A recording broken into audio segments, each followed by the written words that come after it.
Parmi les feux de critique qui sont adressés au Qatar à cause de la tenue de la Coupe du Monde dans le pays, on a évidemment le volet écologique. Et notamment ce détail des stades qui sont climatisés alors que ce sont des stades à ciel ouvert. Or, cette affaire qui bien sûr attire l'attention, c'est vraiment très anecdotique par rapport à tout le bilan carbone, on va dire, à toute la pollution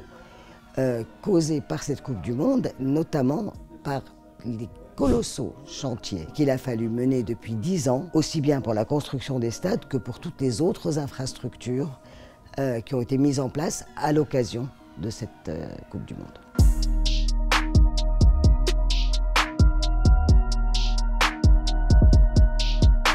On peut donner un exemple de cette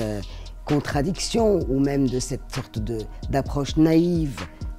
de cette question écologique, le quartier de Mchereb qui est dans Doha, qui est la capitale, et qui a été complètement rénové dans un esprit idéalement écologique, qui est mis en avant comme un exemple absolu de cité petit quartier écologique où on respecte tout, où il y a une voie piétonne, alors la voie piétonne elle fait 700 mètres, où il y a un tram électrique, et le tram électrique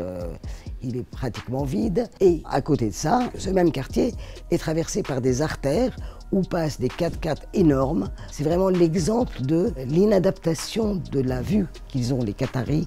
de leur propre respect de l'environnement. Il y a eu un effort colossal pour faire notamment tout ce qui est énergie solaire. Même chose d'ailleurs pour toutes les installations électriques, c'est-à-dire que bon, le métro est complètement électrique, il y a quelques bornes électriques pour recharge de véhicules qui sont mises en place, notamment dans les nouveaux quartiers construits, sauf que pour l'instant, on ne peut pas acheter une voiture électrique au Qatar, ça n'existe pas. Il y a quelqu'un qui m'a dit, moi je veux bien, j'aimerais bien, je vois les bornes électriques installées en bas de chez moi, mais sauf que je ne peux pas acheter de voiture, même si j'en ai les moyens. En somme, on est complètement dans un décalage. Quand on va au Qatar, qu'on entend les Qataris, qui croient vraiment faire tous les efforts qu'il faut pour limiter les dégâts environnementaux de cette Coupe du Monde, et quand on voit la réalité, on voit ce décalage partout, dans le discours et dans les faits.